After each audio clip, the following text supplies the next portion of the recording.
Ok, buenos días a todos. Damos comienzo a la clase hoy, día jueves. No sé si hay alguna duda o consulta acerca de la tarea, de las tareas que están.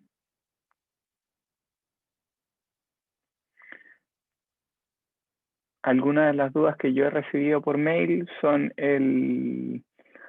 acerca de cuando se trabaja con números complejos, típicamente cuando se saca la amplitud del número complejo, y es siempre al final, una vez que ya se calcula, por lo menos si están calculando el factor de amplificación para la tarea 2, en la cual que comparan, y si hay un valor que sea complejo, tienen que hacerlo al final, una vez que ya encontraron el factor de amplificación, no cuando determinan los valores de el módulo complejo o el número de onda complejo. ¿Ya? Siempre es al final, cuando ya calculan el factor de amplificación, ya ese le calculan la amplitud del número complejo para tener el valor de comparación. ¿Ya? En el otro, la tarea 3, siempre se trabaja con complejo en el espacio de la frecuencia. Solo cuando lo presentan en gráfico, que ahí calculan, ven la amplitud del factor de amplificación para mostrarlo gráficamente, nada más. Pero siempre las multiplicaciones y todo se hace en números complejos, ¿ya? Y después cuando se pasa de vuelta al espacio del tiempo, ya está en números reales. No sé si hay alguna otra duda o consulta acerca de eso que podamos resolver antes de continuar con las materias vistas en clase.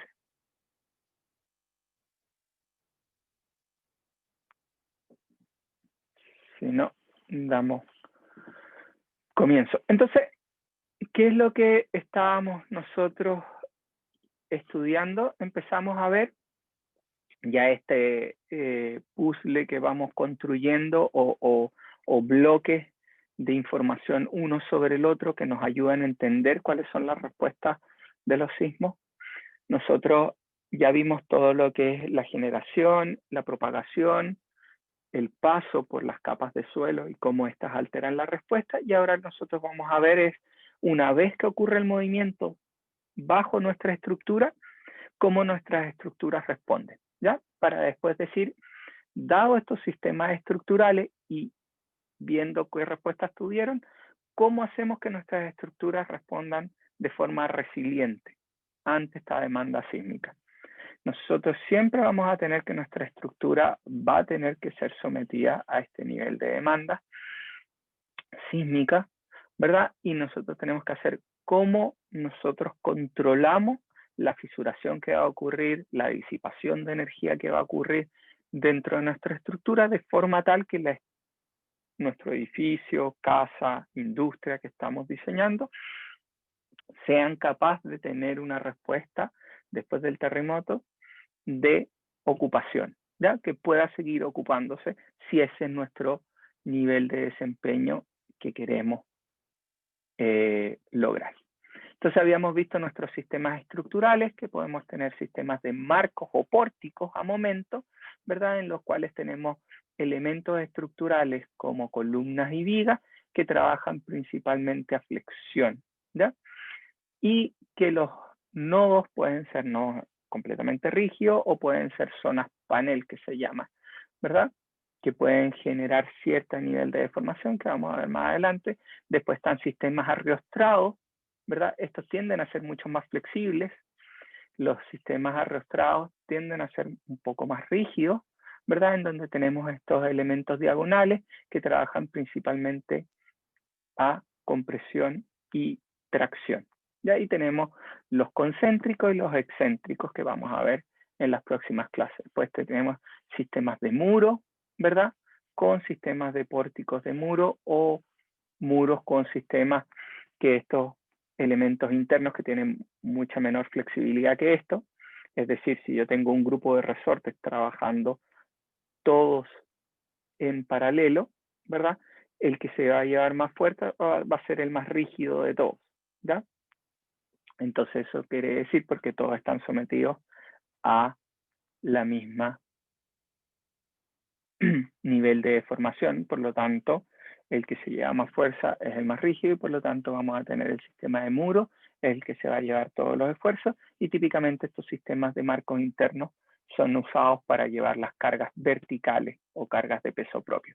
Hay sistemas estructurales que son completamente de muro, como los que usamos acá en Chile para las estructuras de viviendas, casas, edificios, en las cuales las estructuras de muros no solo transfieren la carga lateral, sino también acarrean las cargas verticales de peso propio y sobrecarga sobre la estructura, ¿ya? También tenemos sistemas de albañilería que pueden ser reforzados o armados. Pero principalmente tenemos ese grupo de estructuras dentro de nuestros sistemas que vamos a ocupar. ¿Cómo responden estas estructuras? Entonces empezamos a ver cuáles son los típicos daños que observamos dentro de los terremotos y vamos a irlos clasificando y viendo qué es lo que pasa con cada uno de estos daños observados. Uno de los daños más considerados que vemos típicamente son los que se llaman de piso blando, que son daños que no queremos observar. Y en este daño de piso blando lo que vemos es que principalmente el daño se concentra en la parte inferior de la estructura y no se propaga a los pisos superiores. Entonces no tengo una disipación de energía a lo largo de toda la estructura, sino tengo disipación de energía en la parte inferior. Y obviamente si vemos esto, ¿qué va a pasar si yo rotulo arriba y abajo? Esto me va a generar un elemento que es más o menos inestable, es decir, no tiene la rigidez suficiente para evitar los movimientos laterales y va a generar gran deformación lateral de la estructura, ¿ya?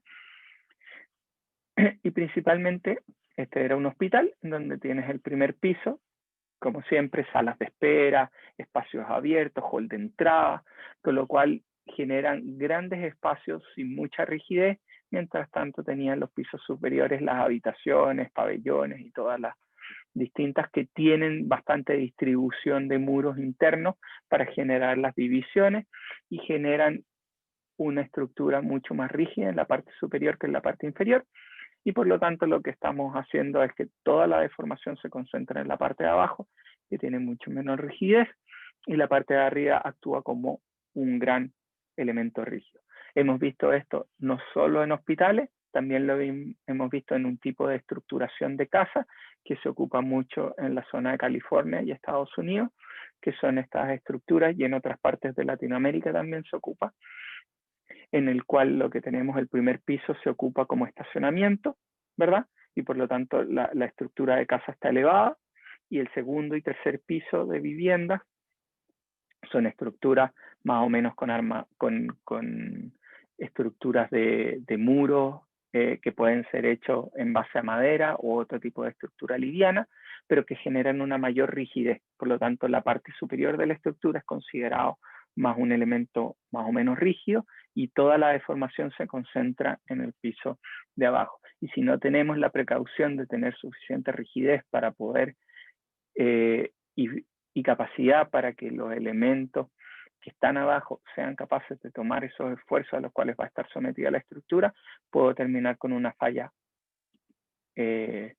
compleja de falla de primer piso blando, ¿ya? Entonces, lo que nosotros observamos es este tipo de comportamiento y lo que nosotros quisiéramos es un comportamiento en el cual tengo una distribución de la fluencia o la fisuración y disipación de energía a través de fisuración de la estructura en forma distribuida. Entonces yo les hablaba en la clase pasada de que nosotros tenemos que ver, igual que nosotros veíamos en un auto, que nosotros cuando sometemos el auto o estamos dentro de un accidente y hay un choque, el auto trata de disipar esa energía, cual es entregada a través del choque, a través de deformación, de forma tal de que las personas que están dentro no absorban esas demandas altas de fuerza, ¿ya? Antiguamente los autos eran mucho más duros y más rígidos, eran capaces de resistir de mejor forma choques, ¿verdad? pero internamente se producían daños a las personas debido a las aceleraciones, ¿ya? Pero hoy en día la filosofía es distinta. Las estructuras se deforman y disipan energía.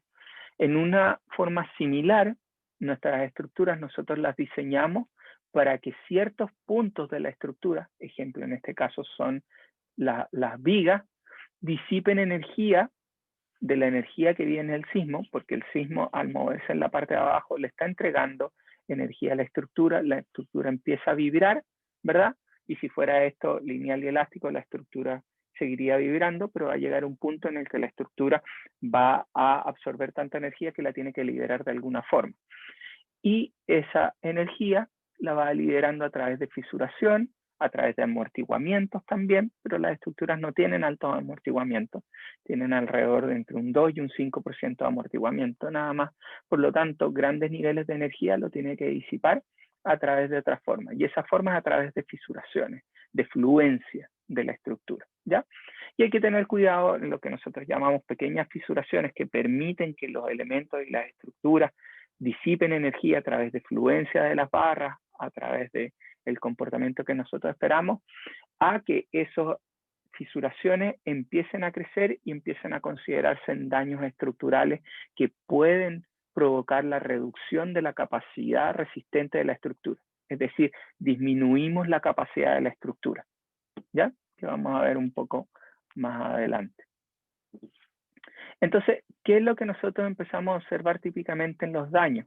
Empezamos a ver, ejemplo, en los daños de columna, empezamos a ver pandeos locales de las barras, empezamos a ver que sus armaduras transversales empiezan a ser mucho más delgadas con respecto a las barras longitudinales, que ya nos da una cierta indicación, ¿verdad? El espaciamiento es bastante grande entre uno y otro, y si nosotros empezamos a analizar este tipo de daños, ¿qué pasa en esa zona? Una vez que se descascara, se desprende el recubrimiento del pilar o columna, ¿qué nos queda la barra? La barra nos queda expuesta. Y por lo tanto, si nosotros pensamos, esta barra es bastante delgada. Por lo tanto, si yo la someto a compresión, ¿qué es lo que voy a esperar? ¿Alguien me puede decir? ¿Qué voy a esperar dentro de mi barra? Que se pandee. Que se pandee, exactamente. ¿Y qué es lo único que me va a impedir que esta barra se pandee fuera del plano? Obviamente por dentro no se va a poder pandear hacia ese lado, pero está el hormigón, y que se pandee hacia el otro lado, lo único que va a impedir que haga eso son los estribos, ya que están aumentando. Nosotros tenemos, los estribos acá están cumpliendo primero la transferencia de corte, ¿verdad? Que tienen que ser capaces de resistir, y lo otro es que nos permiten que las barras no se pandeen, por lo tanto permiten una restricción de las barras, y adicionalmente hacen lo que se llama un confinamiento del hormigón interno. Es decir, todo este hormigón que está adentro, si ahora yo libero, obviamente va a llegar a una capacidad. No sé si han visto ensayos de compresión de hormigón. ¿Les ha tocado ver en el laboratorio de hormigón?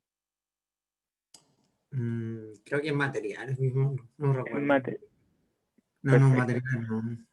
Cuando ustedes comprimen el hormigón y este no está confinado y no tiene fierro, la falla que se produce es lo que se llama una falla frágil, ¿ya? Entonces ustedes comprimen y se ve pocas deformaciones hasta que llega un punto donde abruptamente llega la capacidad máxima y de ahí decae la fuerza, porque ¿qué se produce? Si viéramos esto en un círculo de Moore, lo que ustedes tendrían es en una dirección, que es en la principal del sistema, va a haber compresión completa, ¿verdad? Y en el otro se va a producir en la 45 grados dentro del círculo, en 90 grados dentro del círculo de Moore, van a tener una en compresión y después van a tener una en tracción completamente. Y por lo tanto se produce esta grieta y rápidamente pierde capacidad el elemento de compresión. Lo mismo pasa aquí internamente. Una vez que yo ya pierdo el confinamiento, que no me es capaz de aguantar el hormigón internamente, la capacidad llega al máximo, y una vez que llega, se fractura todo el hormigón que está internamente debido a compresión, y eso depende de cómo son los esfuerzos que se están transmitiendo dentro. Este es otro ejemplo de estructura de piso blando. Acá vemos el elemento estructural que estaba soportando, era capaz de transmitir las cargas verticales, pero obviamente al incorporar un desplazamiento lateral, no era capaz el elemento de sobrellevar esa demanda, aparte de las estructuras laterales que tenía, ¿verdad? Y por lo tanto, falla abruptamente y tenemos una falla generalizada que genera grandes pérdidas, porque no solo es las pérdidas de los autos, ¿verdad? Sino que es la pérdida de viviendas. Inmediatamente despoblamos a gran número de personas. Entonces, mientras más grande es nuestra estructura, mucho más complejo es una falla que produce un desplazamiento de ese grupo de personas. Entonces, nosotros podemos decir en una casa, obviamente todo es grave, pero en una casa que se produzca un daño, ¿verdad? Debido a un terremoto, tú desplazas a ese grupo familiar único, ya que es más reducido. Si tú tienes un edificio que falle completamente, ¿verdad? Y que tenga que ser deshabitado, tú tienes a todas las familias de esa estructura que van a ser desplazadas inmediatamente. Por lo tanto, tienes un gran volumen que socialmente no puede ser absorbido. Entonces, nos genera grandes problemas, ¿verdad?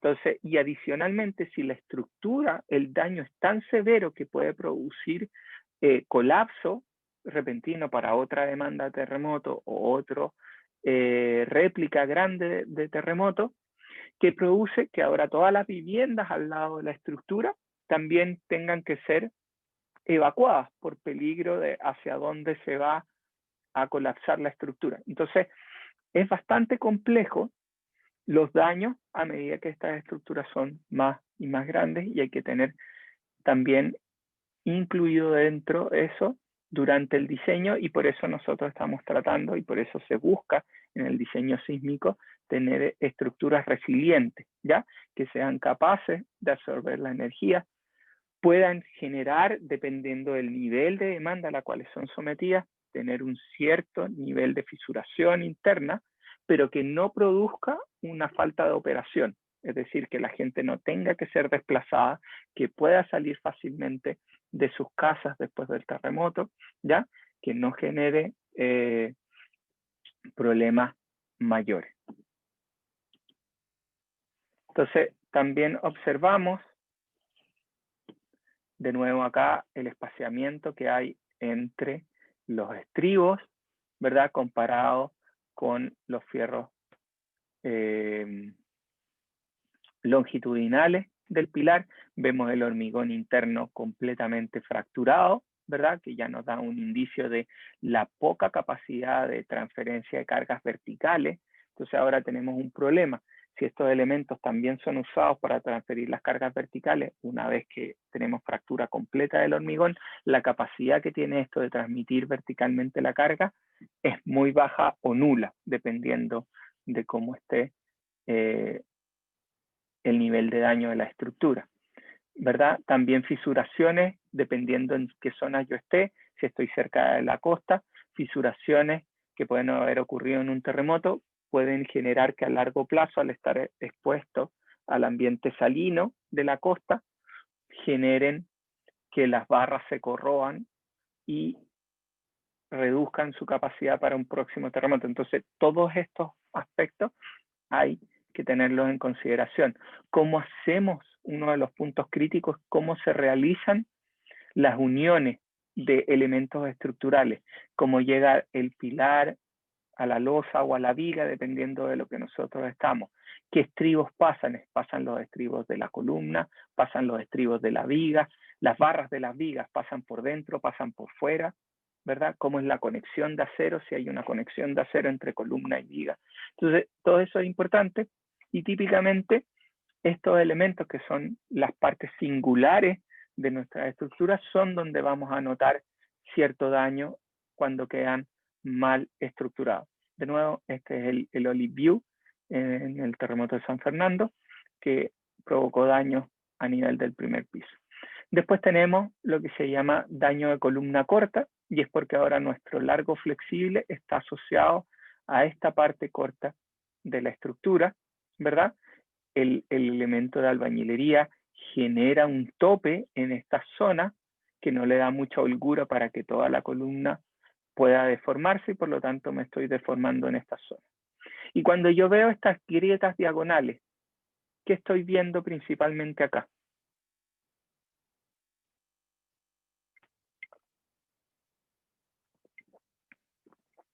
¿A qué yo asociaría? Corte diagonal.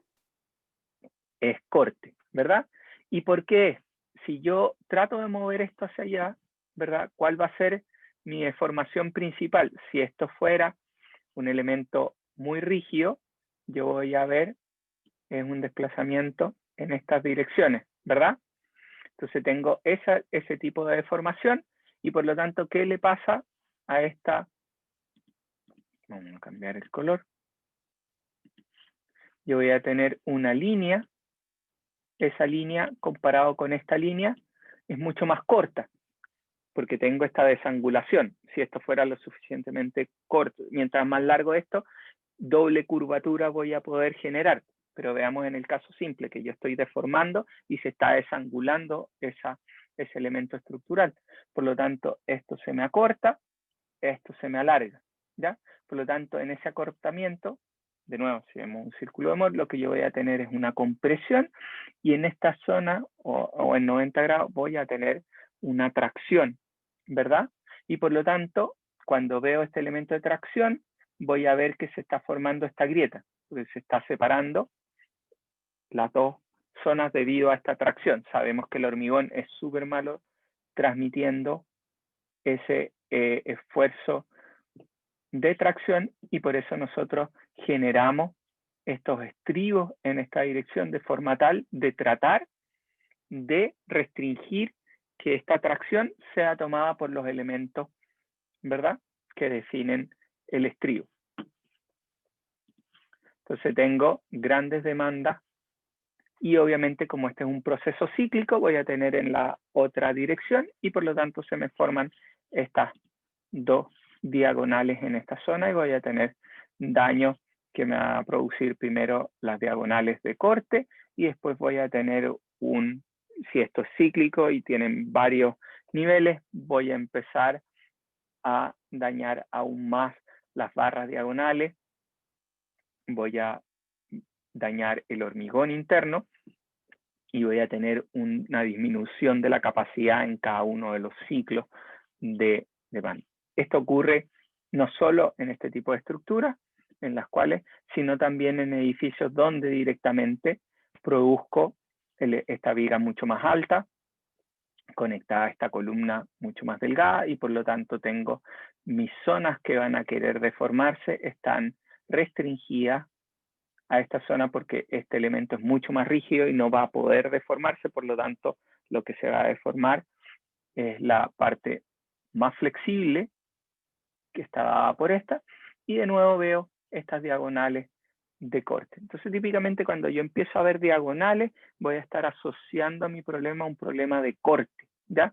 A una forma de deformación, y lo más fácil es ver esta desangulación que me produce un acortamiento en una sección que tengo un gran flujo de compresión, ¿verdad? Y en la otra que se me estira la diagonal voy a tener una tensión alta de tracción.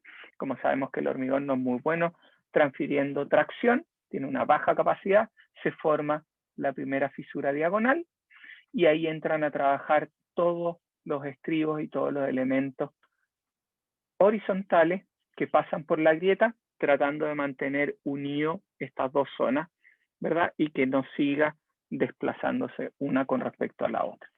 Y a medida que esto pasa a ser cíclico, se forma en la otra dirección y tengo el proceso de daño que va generándose. ¿Cuál es principalmente el problema de estos tipos de daños? Que generan una reducción de la capacidad, que vamos a ver más adelante y tenemos que ver cómo podemos generar. Después tenemos lo que se llaman pandeos globales de los elementos. Obviamente acá vemos un gran daño y que produce esto, que ahora voy a tener una poca capacidad de transferencia de la carga vertical y por eso se tuvo que colocar este elemento, ¿verdad?, de apoyo para poder generar una mayor capacidad, y esta estructura se está demoliendo posterior a un terremoto debido a las fallas a las cuales se generó. que vemos también, ¿verdad? Este es un ejemplo en el cual nosotros vemos estos elementos son capaces de deformarse, ¿verdad? A una gran cantidad, ¿verdad? Se forman todas las grietas, es capaz, pero el problema es que no son capaces de mantener un buen comportamiento. ¿Esto qué pasó? Esto es una estructura de estacionamiento que hay en el terremoto de Northridge, en Estados Unidos, California, en el cual tenemos todos los elementos internos, eran pilares que se usaban para transferir las cargas verticales, ¿verdad? Y fallaron esos elementos, y al fallar esos elementos arrastraron los marcos exteriores, que eran los encargados de resistir las cargas laterales, ¿ya? Obviamente estos no iban a resistir las cargas todas de la estructura verticales, eran principalmente para resistir cargas laterales, y obviamente al fallar internamente generaron un colapso de los elementos resistentes laterales. Entonces nosotros tenemos que tener cuidado que nuestros elementos verticales que transfieren las cargas verticales igual van a ser deformadas por el sismo, ¿ya? Y por lo tanto hay que considerar que si son capaces de llegar a los niveles de deformación a los cuales van a ser sometidos, sí, y continuar transfiriendo carga vertical a lo largo de la estructura, ¿ya? Entonces tenemos que tener cuidado de que nuestras estructuras son capaces de transferir no solo las cargas verticales, los elementos que solo, pero también tienen que ser capaces de acompañar a toda la estructura en las deformaciones que van a tener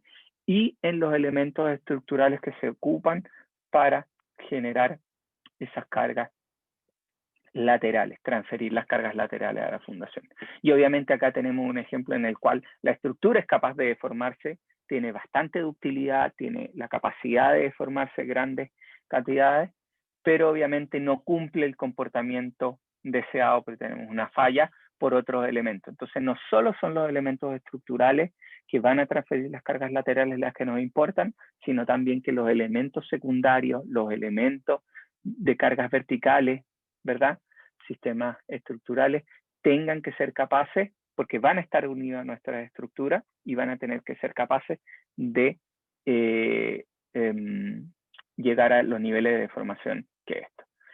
Que vemos también que se observó durante el terremoto de Northridge, típicamente en estructuras en California, están basadas principalmente en estructuras de acero, ¿verdad? O para viviendas de baja altura, en un piso de hormigón armado en el primer piso, o estructuras blandas con estructuras de madera en los pisos superiores, de 2, 3, 4 pisos de altura, ¿ya? En estructuras de madera en la parte superior, o estructuras de acero. ¿Qué es lo que se observó durante el terremoto de Northridge? ¿Ya? Las estructuras inicialmente se vio un buen comportamiento, no grandes daños, pero cuando empezaron a observar las conexiones para ver cómo habían funcionado, se empezó a observar este tipo de daño, ¿ya? Entonces empezaron a observar que había daño justo en lo que se llama el ala de la viga que se amarraba al ala de la columna, ¿ya?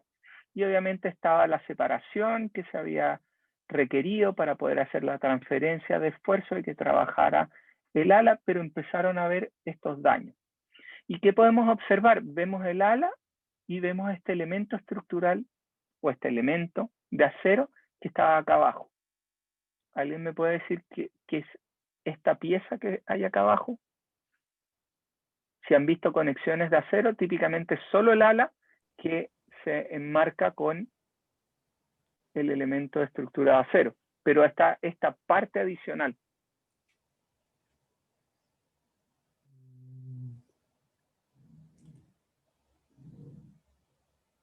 ¿Alguien me puede decir qué es eso? ¿O para qué serviría? De nuevo, se veía, empezaron a notar. Es como ¿cómo se llama? Estos perfiles que se conectan soldados. Sí, sí. Un perfil Pero canal. Creo que hablan de la plancha de apoyo, ¿no? Que se utiliza para temporal para las soldaduras. Exactamente. es una plancha, un elemento de apoyo. Es cuando esto se está construyendo, es un proceso constructivo. Obviamente, como esto es en soldadura, viene la columna, después viene la viga, y obviamente para poder hacer la soldadura tienen que dejar o descansar, porque si no tendrían la grúa montada en la posición para que quede justo por mucho rato, lo cual no es eficiente y muchas veces se pueden generar movimientos. Por lo tanto, de maestranza viene la columna con esta barra de apoyo, ¿ya? Y simplemente ponen la viga sobre esto, se hace la soldadura, y el principal problema era que no la sacaban. Esto se tiene que retirar, porque en el cálculo lo que uno está analizando es este elemento que está trabajando y no este elemento que viene adicional en ese punto, ¿ya? Que genera un aumento de tensiones en este punto y que generaba un daño o una concentración de tensiones que no había sido determinada de cálculo. Por lo tanto, lo que se observó es que en construcción mantenían esto, ¿verdad? Y que debería haberse retirado del elemento una vez de la soldadura haya sido ejecutada. Y vemos distintos tipos de daños que se ocurría en la zona de soldadura, se ocurría en el elemento, en la porción del ala de la columna, arranque, con lo cual generaba un daño bastante grande. Y lo que uno siempre trata de evitar es que en la zona de conexión principalmente se generen daño. Uno quiere siempre alejado, que en esta zona sean donde yo disipe la energía y no en la zona de conexión donde hay concentraciones de tensiones complejas, ¿ya? Y que pueden generar distintos niveles de daño. ¿Se generaron distintos procedimientos para mejorar esas conexiones? Sí. Y se espera ahora para el próximo terremoto en Los Ángeles y en California tengan un mejor comportamiento los tipos de estructuras, ¿verdad? De acero a flexión. Después tenemos estructuras arriostradas concéntricas, donde el daño que yo quiero encontrar es principalmente un pandeo a nivel del arriostre o la diagonal, que es la que está trabajando en tracción y compresión. Nosotros sabemos principalmente el acero es bueno trabajando en tracción, ¿verdad? Perfiles de acero son buenos trabajando en tracción, pero en compresión, ¿cuál es el principal problema que pueden generar? ¿Alguien me puede decir?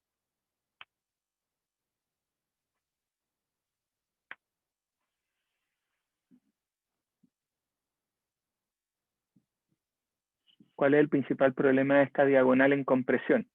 Que es lo mismo que nos pasaba en la barra. Tenemos un Que muy pandeo. pesadita.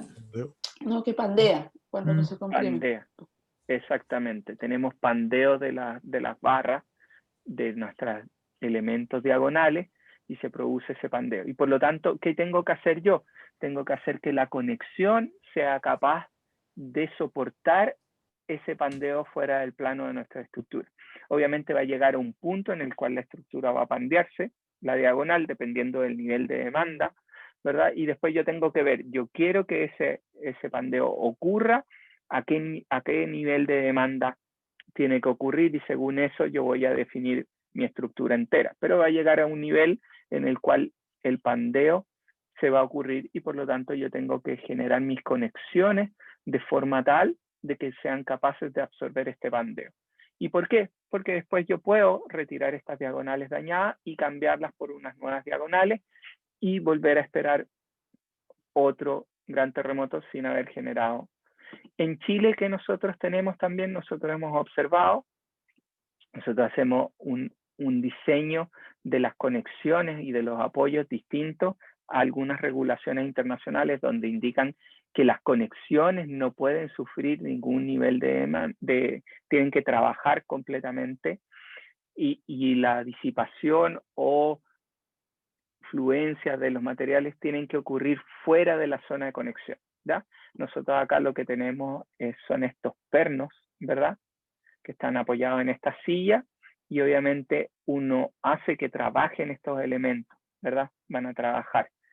Y un daño que no es querido son estos daños en los pedestales, debido al efecto de compresión que se produce y tracción y ciclado, que se produzcan daños en los pedestales. Este es un daño que no es deseado. Nosotros queremos es que los pernos sí trabajen, y si se fijan, lo que pasa con esta silla es que yo tengo un largo, ¿verdad?, donde se va a producir el estiramiento, porque cuando tenga mi marco y mi estructura se empiece a mover, obviamente este perno se va a estirar, y se va a estirar a lo largo de toda esta longitud. Por lo tanto, voy a tener una deformación unitaria más chica a lo largo de toda la barra, pero voy a permitir que se estire. Y ese estiramiento que me va a producir en esta zona, que yo voy a empezar a observar después del terremoto, si esto es lo suficientemente grande, que se me separan, ¿ya? Y me queda una holgura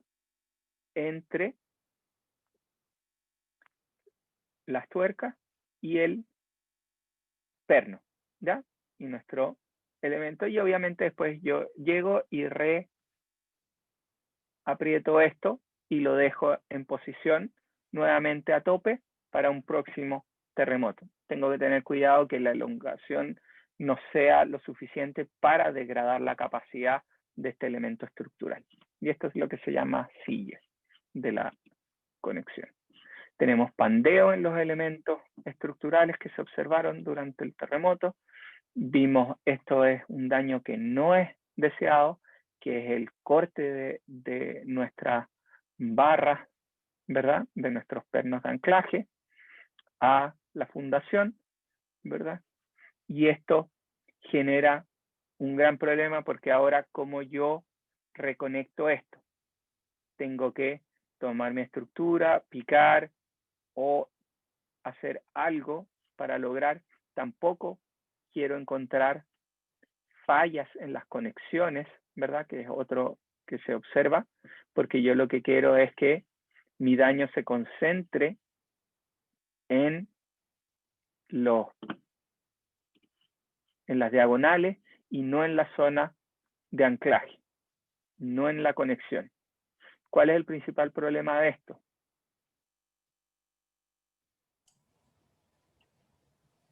Es que se supone que cuando uno aperna un perfil, como que tiene muchas zonas como de fractura, por decirlo así. Y cuando se calculan mal las cargas, pasan esas cosas. Sí, porque no estaba que la demanda, el perfil tenía una mayor capacidad que la que tenía la zona de anclaje, ¿verdad? La zona gusset, el gusset, con la conexión a la diagonal o al rostre, ¿ya? Entonces tenemos este flujo que aparece en esta zona, no fue capaz de tomarla, el perfil en esa zona, y falló antes que fallara la diagonal en el proceso que nosotros queremos, que es de pandeo, ¿ya? Y por lo tanto, nosotros tendríamos el principal problema cuando nosotros empezamos a tener fallas a nivel de la conexión, es que pueden dañar la zona de conexión, ¿ya? Si se daña la diagonal, uno la podría cambiar, sacando la estructura y logrando cambiar la diagonal por una nueva para seguir resistiendo para un próximo demanda. Entonces, no queremos daño a nivel de conexión. Otro tipo de daño observado durante terremotos no es solo en las estructuras, sino son también en elementos industriales. Ejemplo acá, tenemos falla en estanques, ¿ya? Y que son estanques, y que esto es importante. ¿Por qué? Porque obviamente hay distintos tipos de productos lácteos, ¿verdad?, que están dentro de este, o nosotros en Chile, que tenemos una gran industria de vino, tenemos que tener cuidado de cuál van a ser el comportamiento de los distintos elementos que se ocupan dentro de la industria y que pueden generar daño y pueden generar pérdidas importantes, ¿ya? Entonces, uno de los principales daños que se observó era el movimiento de estos estanques, que generaban obviamente un enterramiento de la zona de los elementos de apoyo. O dos tipos de falla, que son en punta de diamante, que se generan estos elementos, y es por el slashing que se produce internamente, que es el vaivén de los elementos, o de pata de elefante, que es un gran movimiento y que al caer genera estas fallas dentro de los estanques. Después vimos daño en estructuras en acero, ¿verdad? Vimos un poco de daño en estructuras de hormigón armado de tipo de marcos, entonces pasamos marcos, pasamos a estructuras de acero, ¿verdad? También marcos arrostrados, cuáles son los tipos de daño, y ya empezamos a ver que no queremos que se generen daños a nivel de las conexiones, se generan en sistemas arrostrados, nuestros daños están concentrados en las diagonales, en nuestros elementos de marco están concentrados a niveles de las vigas, ¿verdad? O en las columnas cortas vemos daños tipo corte, en los daños de las vigas vamos a ver tipo flexión, en las diagonales vemos daños tipos de compresión. Y ahora acá, ¿qué tipo de daño estamos viendo en estructuras de adobe? Cada vez tenemos menos y menos estructuras de adobe y el principal problema de esto son todas nuestras estructuras patrimoniales o coloniales, que son estructuras de adobe, ¿ya? Y si han ido a alguna estructura patrimonial en Chile, ¿cuál es la principal característica que ustedes han visto de los muros? ¿Cómo son? ¿Alguien me puede decir? Típicamente uno se da cuenta cuando uno se acerca a las ventanas.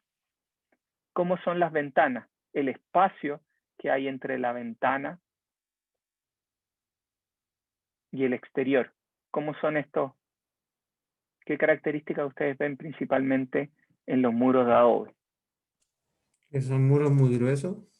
Exactamente. Las patrimoniales que todavía sobreviven, la principal característica que uno ve es el espesor que tienen estos muros. Por lo tanto, yo tengo que hacer muros muy gruesos para ser capaz de tomar toda esa carga, ¿ya?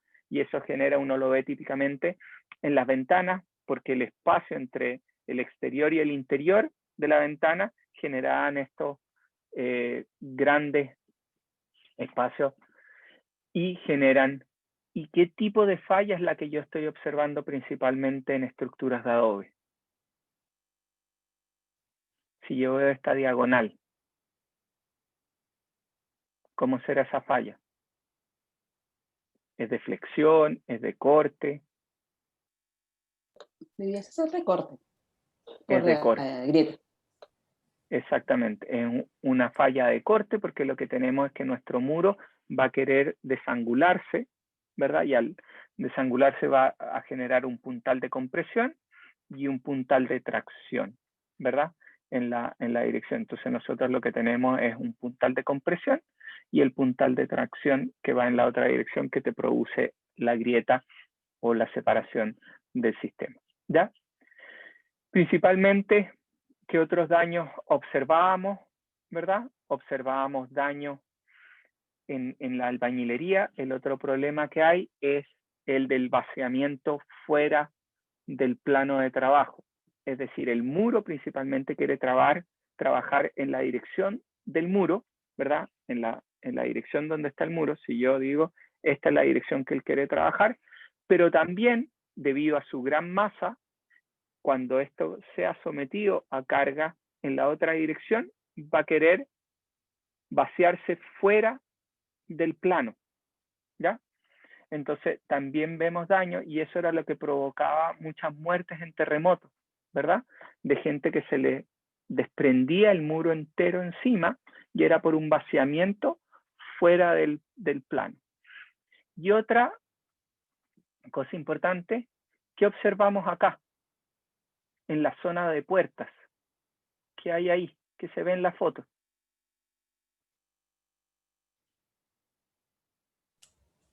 ¿Una viga de madera? Elementos de madera. Y por lo tanto, ustedes se deben acordar o que decían antiguamente cuando había un terremoto, ¿dónde había que colocarse? Bajo el marco de la puerta. Bajo el marco de la puerta. Y era porque en las estructuras de adobe, principalmente lo que nosotros tenemos es que en las zonas de puertas y ventanas, para poder hacer la construcción, se generaban estos elementos de madera, ¿verdad? Que son mucho más resistentes a flexión y por lo tanto en esas zonas generaban un punto de mayor seguridad, ¿ya? Obviamente hoy en día los sistemas estructurales cambiaron, de hormigón armado son distintos y por lo tanto tenemos que seguir otros requerimientos, ¿ya? Pero antiguamente por eso se hablaba de en las zonas de marco de puerta, ¿ya? Entonces hay que tener cuidado en los tipos de estructura y principalmente en adobe y las pocas estructuras que nos van quedando de adobe, siempre nosotros vamos a observar los daños es a través de elementos a corte o vaciamientos fuera del plano, ¿ya? Y por eso, si se acuerdan de una metodología de estimación de la intensidad de terremoto que había hecho el profesor Astroza, era en base ¿a qué? A los daños observados en albañilería, ¿ya? En albañilería y en adobe, que nos permitían observar cuáles eran los daños, porque obviamente estos tipos de estructuras tienden a mostrar mucho más rápido los daños, que tienen una menor capacidad resistente, ¿ya? En albañilería, que es el segundo sistema estructural en base a muros que vamos a estar observando, hay dos tipos de albañilería, lo que se llama albañilería armada y albañilería confinada, ¿ya? ¿Cuál es la principal diferencia? ¿Alguien me puede decir? ¿Han visto estos sistemas estructurales? Cada vez son menos, quedan solo en casas, típicamente en colegios se ocupan este tipo de estructuración. ¿Cuál es la diferencia entre la armada y la confinada? Creo que la confinada tiene como viga y muros de hormigón, ¿no? O sea, las Y vigas y las columnas. columnas de hormigón y pasan con fierros verticales arriba de los ladrillos. Exactamente. Entonces tenemos la albañilería armada, propiamente tal, lo que tiene es que internamente de la albañilería hay tensores, ¿verdad? O elementos longitudinales, barras, que se va colocando y se va armando la albañilería con esto y se ponen escalerillas cada cierto nivel de altura y tenemos fierro o armadura de refuerzo internamente dentro de nuestra estructura, mientras que en la confinada lo que nosotros tenemos son elementos estructurales de hormigón armado, vigas, columnas o cadenas, ¿verdad? Que arman y mantienen confinado la albañilería interna. Estos elementos también llevan cierto nivel de escalerilla para poder evitar que la deformación que se produzca sea capaz de transferir. ¿Y cuál es el principal tipo de daño que vamos a observar nuevamente en este tipo de estructura? ¿Alguien me puede decir? Cuando uno ve estas diagonales, estamos hablando de fallas. ¿De qué tipo? ¿De corte? De corte. Y por lo tanto, lo que yo tengo que tener cuidado es que cuando yo armo mi estructura, sea capaz de resistir estas demandas de corte. Y por lo tanto, lo que me va a importar acá son cada cuánto yo pongo lo que se llaman estas escalerillas, ¿ya? Y que es el fierro que se pone a lo largo de cada hilera de albañilería. ¿Y cómo son estas escalerillas? Se han ido al home center o alguna de estas, ustedes van a ver que principalmente lo que son dos barras, ¿verdad? Que tienen elementos soldados, son típicamente mallas electrosoldadas pequeñitas que están amarradas y por eso se le llama escalerilla, tienen la forma de una escalera, ¿ya? Entonces son dos barras longitudinales con ciertas barras para amarrar y estas se colocan a cierto nivel de hileras, sobre todo en este tipo de estructuras de albañilería reforzada. Entonces, que esto te permite que ahora yo tengo, si lo quieren ver, es una costura que yo estoy haciendo cada cierto de que la fisura, este elemento de acero, sea capaz de tomar porque está trabajando en su mejor comportamiento, que es en tracción, ¿ya? Y obviamente estos no son tan seguidas, son cada 3 escalerillas, cada 4 escalerillas, dependiendo del nivel de demanda que nosotros vamos a observar. ¿Cuál es el problema principal cuando vemos en estructuras confinadas, de albañilería confinada? Que tenemos de nuevo esta estructura va a generar un puntal en ciertas zonas y que nuestro elemento de columna tiene que ser capaz de tomar ese esfuerzo en esa zona, ¿ya? Y poder transferirlo. ¿Alguna duda o consulta hasta acá?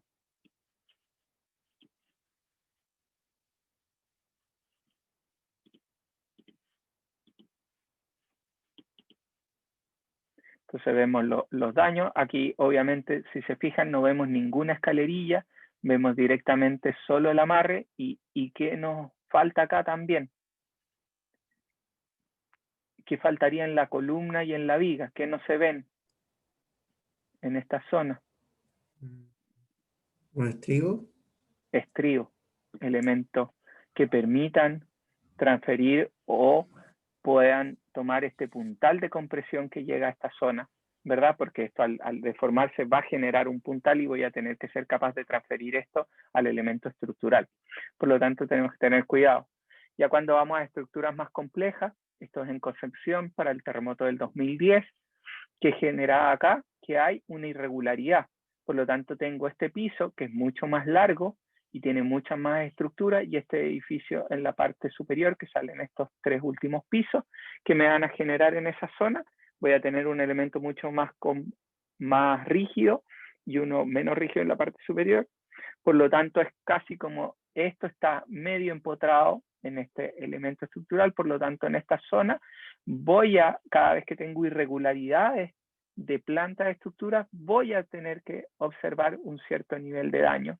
Y obviamente acá teníamos una estructura de pilares con hormigón y con estructuras de albañilería para la separación interna, y vemos un gran daño.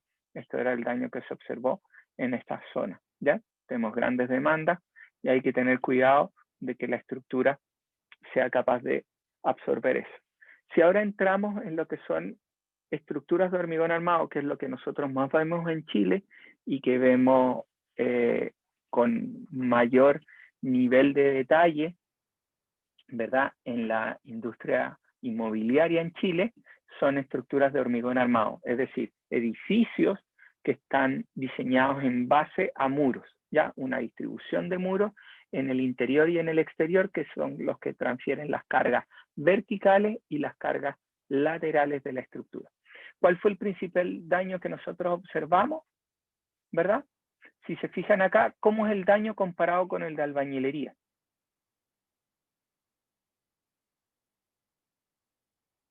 ¿En daño en albañilería cómo era? ¿O en muros de adobe? ¿Cómo eran las grietas?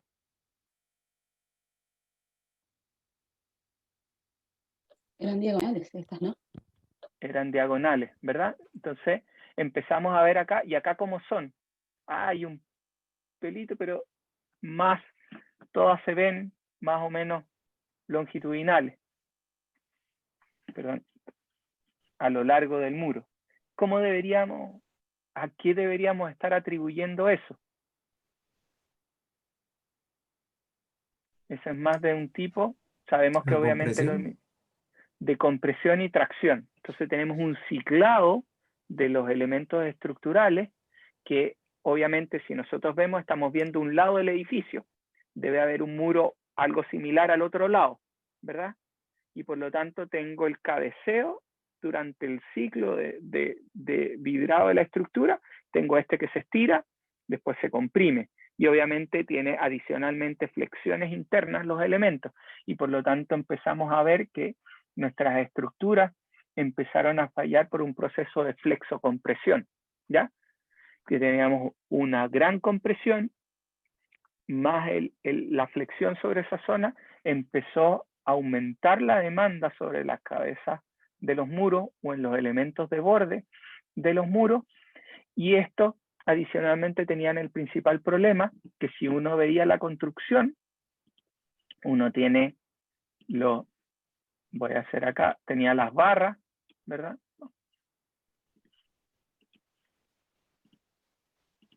Tenía, ejemplo, las barras de borde. No está muy bonito, pero por tiempo no voy a... Y después nosotros teníamos nuestros elementos, nuestras barras estas barras que se ven acá, ¿verdad? Que son las barras horizontales de la malla. Pero si se fijan estas barras cómo eran, y el principal problema es que habían dos tipos de terminación de estas barras. Una iba hacia allá y otra iba hacia acá. ¿Qué pasa con esta terminación ahora? Si yo comprimo, y obviamente aquí hay el recubrimiento que está por fuera del hormigón, un cierto nivel de recubrimiento. Esta es mi sección.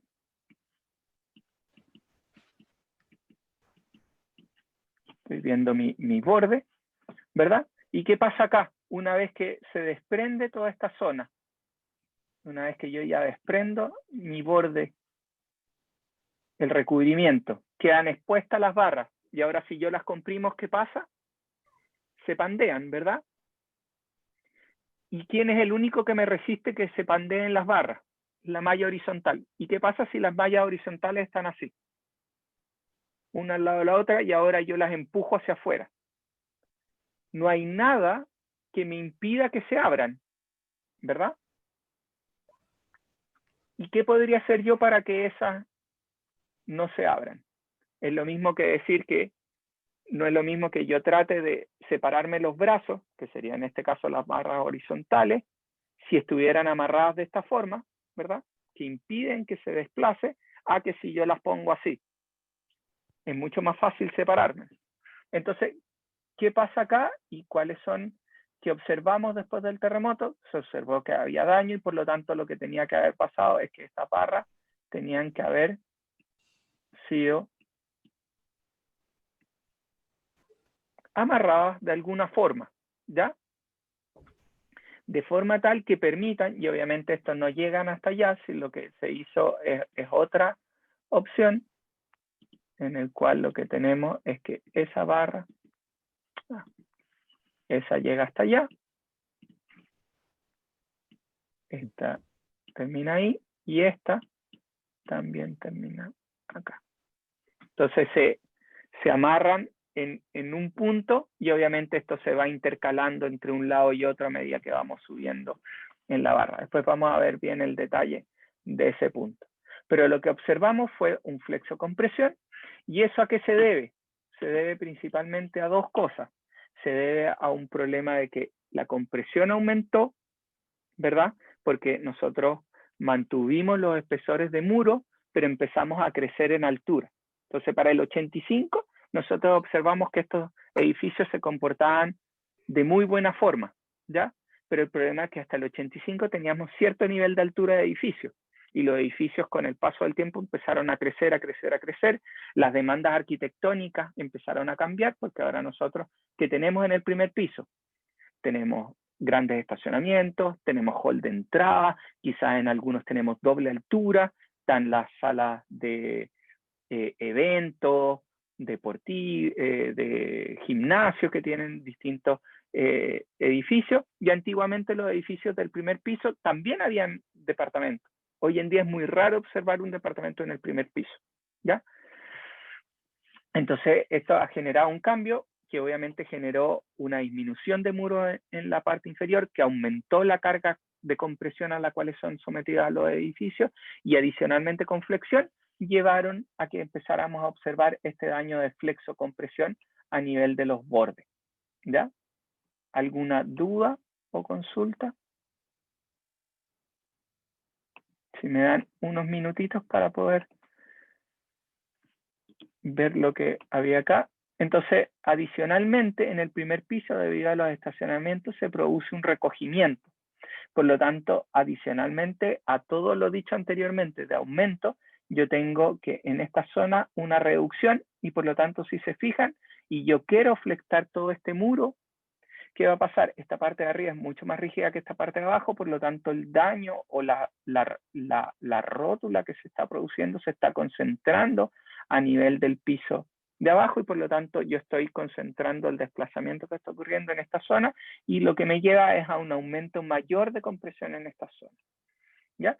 Y que llevo obviamente flexo-compresión, y obviamente una vez que ya tengo la falla acá, y como esto es cíclico, se pueden producir roturas en la barra, desprendimiento. Si se fijan, en ninguna parte teníamos el amarre de los estribos, de los elementos de las mallas horizontales a nivel de las barras, y por lo tanto tenemos una gran compresión, y obviamente una vez que esto ya se falló, al volver a traccionarse, empiezo a hacer trabajar toda la malla horizontal a más profundidad y me empieza a generar mayor y mayor daño. Daño, falla. En algunos casos, debido al ciclado, tenemos fracturas de las barras. Entonces hay que tener cuidado cuál es la capacidad, y esto es algo importante, porque puede ser que para un terremoto un edificio no haya sufrido tantos daños, pero el ciclado interno consumió parte de la capacidad de la barra, ¿ya? Obviamente, a menor el nivel de deformación al cual yo lo voy a someter, mayor es el número de ciclos que yo voy a permitir que él tenga. Mientras mayor es la demanda de deformación a la cual le someto, menor es el número de ciclos a la falla que va a tener la barra. Por lo tanto, tengo que tener cuidado cuál es el nivel de deformación que permito en mi barra. Secciones irregulares también generaron bastantes problemas en nuestras estructuras. Ejemplo, acá teníamos ventana, ventana, ventana y cerramos con una puerta. Obviamente, en esta zona voy a tener una demanda de corte bastante alto, porque si esto se quiere deformar, se va a deformar. La única forma de deformarse ese elemento chiquitito es en una deformación de desangulación. Y por eso veo ahora mi falla diagonal.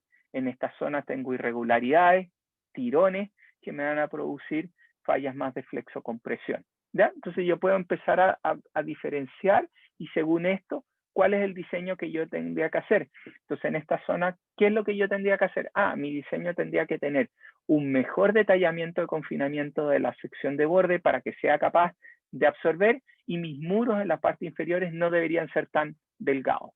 En las zonas donde tengo irregularidades, tengo que concentrarme en hacer un detallamiento de buena forma. Si ustedes quieren pensar, esto es en una zona donde voy a tener un gran movimiento, ejemplo, los pantalones, donde yo tengo mayor movimiento, que nosotros vemos es una mejor costura, ¿ya? Lo mismo pasa en nuestras estructuras. Como decía un profesor de hormigón estructural, profesor que también es un gran diseñador, don Alfonso Larraín, nosotros tenemos que coser muy bien nuestras estructuras. Es decir, en las zonas donde yo espero, yo tengo que generar un buen detallamiento de forma tal de poder absorber los esfuerzos que se van a generar en esa zona para no transmitir daño en esa zona o a otras zonas del edificio. Daños de flexocompresión, que son los que ya vimos. Pandeo, obviamente al tener flexocompresión puedo tener, si esto es muy esbelto, voy a tener un pandeo global de la estructura, no ya el pandeo local de las barras. En las vigas, irregularidades, fallas de corte, elementos de corte. Entonces ya empezamos a ver cuáles son nuestros tipos de fallas. Flexocompresión, de fallas de corte en elementos, que tenemos que tener cuidado, mal detallamiento, singularidades que nos pueden generar problemas, ¿verdad? Y aquí tenemos una estructura que tenía muchas irregularidades. Tenía cambios de sección, tenía un elemento en la parte de atrás muy rígido comparado con la parte de adelante, por lo tanto generaba grandes torsiones, y adicionalmente aquí hubo una intervención interna de los elementos estructurales, según lo que se dio a conocer después. Todavía no ha sido completamente indicado, y obviamente si alguien ha ido a Concepción, que es donde está este edificio no fue demolido completamente, fue demolido en la parte superior hasta la zona dañada, y ahora el edificio tiene menos pisos, nada más. Y en la parte de arriba, bueno, hoy en día estamos con los problemas de pandemia y no hay, pero hay un restaurante que tiene una terraza súper bonita, y que se generó después de este daño que se observó acá, y era un edificio relativamente nuevo. Si se fijan acá estaba el letrero de venta de oficinas, ya que generó un gran daño, y lo que se hizo fue demoler hasta la zona dañada, ¿ya? Que serán todos estos elementos. Y aquí lo que pasó, si se fijan, hubo la pérdida de un piso en esa zona. Si se fijan acá, viene acá diagonal y va desde este piso al piso inferior, con un gran daño. Entonces vamos a quedar hasta acá, vamos a hablar un poquito más de esto en la próxima clase y ya nos vamos a meter de lleno en los sistemas estructurales y cómo generar un mejor comportamiento o más resiliente dentro de nuestras estructuras. ¿Alguna duda o consulta?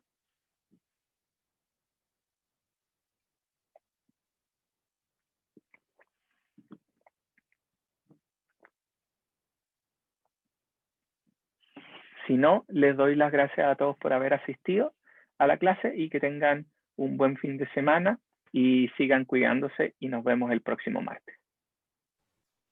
Hasta luego. Profe, gracias. Chao, Chao, chao. profe. Gracias, profe.